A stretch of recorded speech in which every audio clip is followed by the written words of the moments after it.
Alright, Kapsat, nandito tayo kay Attorney Rene Bueno, mga Kapsat. Pagong at pusa nakakuha ng confidential funds. Resibo na fraud sa impeachment trial. Diyos ka po, Rudy. Buenos dias, mga amigos, mga amigas, sa aking mga followers at subscribers dito po sa aking YouTube channel. Magandang araw po sa inyong lahat. Ako po ang inyong lingkod, si Attorney Rene Bueno. Gaya nga po ng aking kinuwento kahapon tungkol sa impeachment trial, kung ano ang aasahan natin sa pagpapatuloy na paglilitis kanina sa Senado, ay yun na nga, nangyari na nga. No? Kanina sa impeachment trial, inilabas ng prosecution ang mga opisyal na resibo ng paggastos ng pondo ng bayan.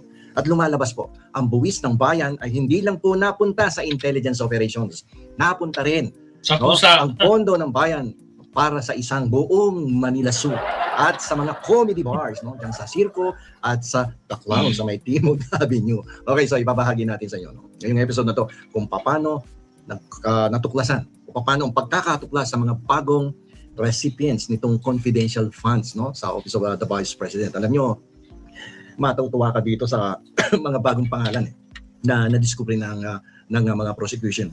Isipin nyo na lang, gamitin yung creative imagination natin. Binubuksan, no, ng mga auditors, ng Commission on Audit, ng mga acknowledgement receipts, no?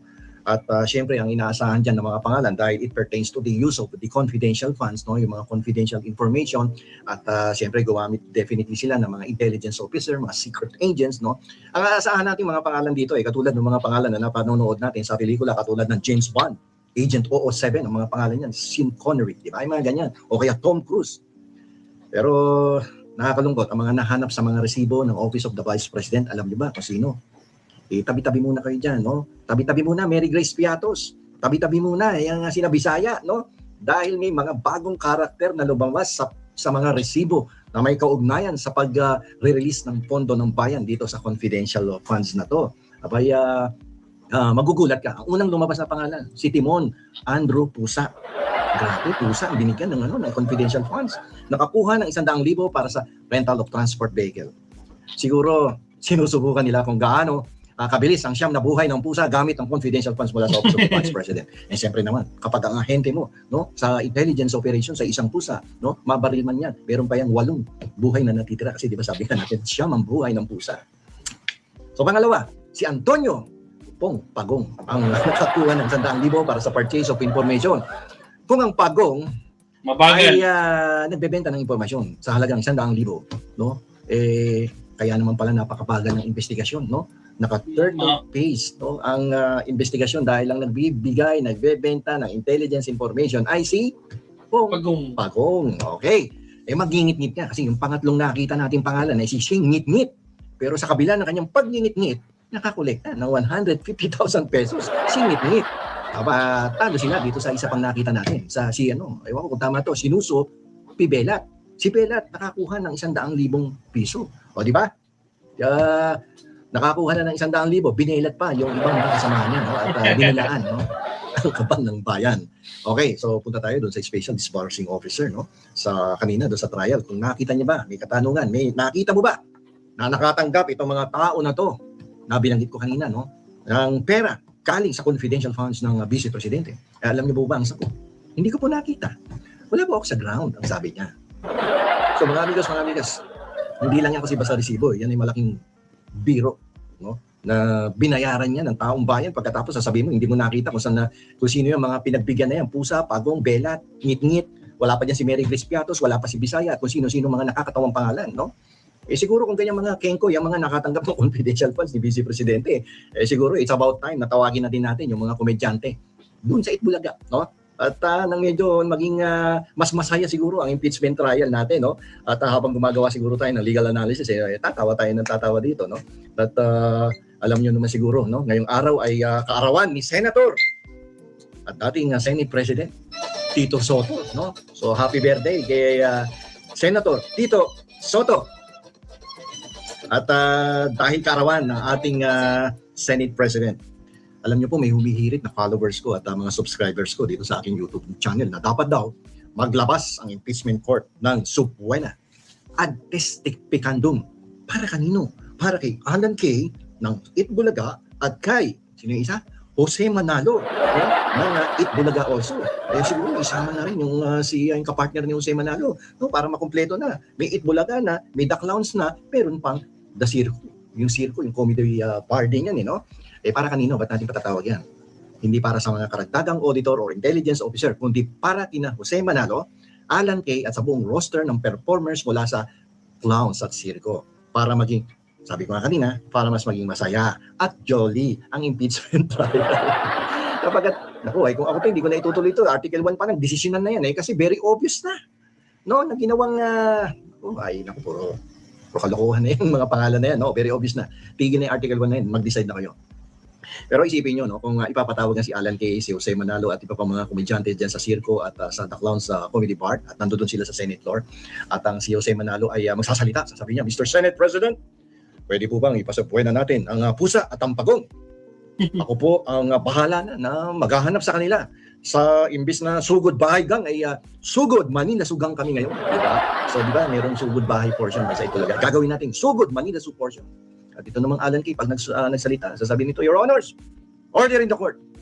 Bago po natin i-cross-examine si Velat, pakinggan muna natin ang kanyang awitin kung sino ang kanyang binilatan. Nakuha ng kanyang 100,000 piso. Okay, so, kidding aside. No?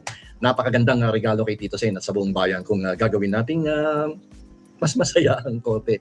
Para ang pinakamagandang regalo ay ang matapos na ang nakakatawang palabas na ito sa impeachment trial court. Alam nyo, nakakahiya itong trial na to, no? Parang pinagloloko tayo nito mga nagsabit ng mga resibo nito. Pinagloloko. Mahirap magsalita. No? At alam nyo, kapag kasi abogado kayo, medyo ingat kayo magsalita. Hindi tayo former journalist. Wala na tayo sa media, kaya pwede na tayo magsalita ng ibang nakakainis na pananalita at panglalait sa ibang tao. Okay?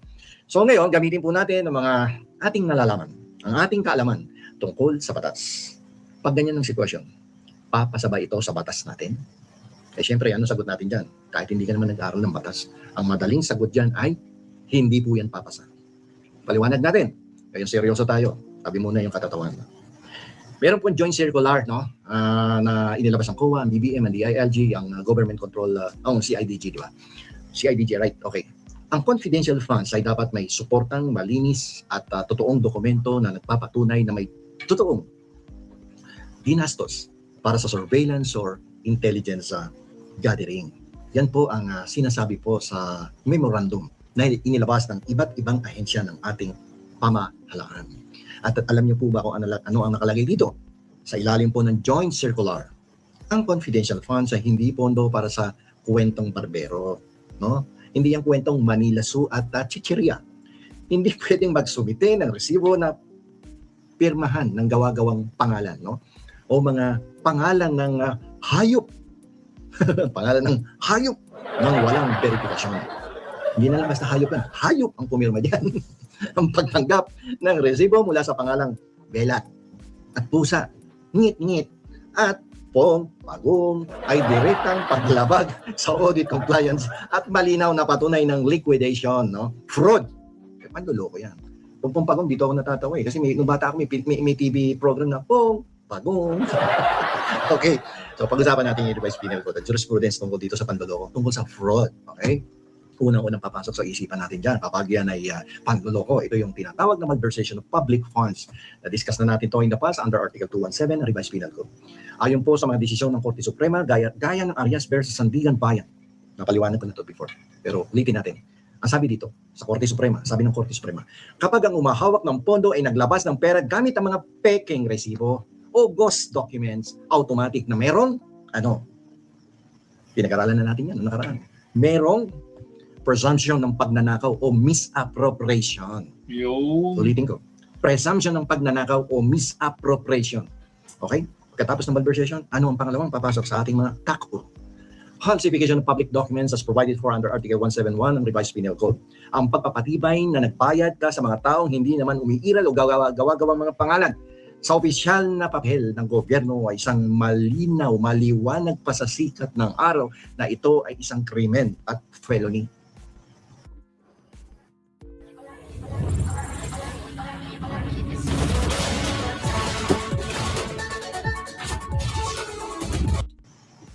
Ano yan? May krimen na nangyari. dahil dun sa mga kabagastugan na pag-iimbento ng pangalan, Pong, Pagong, Belat, okay? Mga amigos, bilang mga mahilig makinig, no, at mag-aral ng batas, kailangan pa ba natin patagalin pa ang paglilitis dyan sa impeachment trial court kung ang ebidensya ay napunta na sa ganitong antas ng pagiging nakakatawa? Kung napanaginipan ko nga to yung impeachment trial court daw nilipat na doon sa circo doon kay Alan Kay. Circo ba yon? O The Clowns sa Timog Avenue. Doon na daw ginaganap ang impeachment trial. Okay.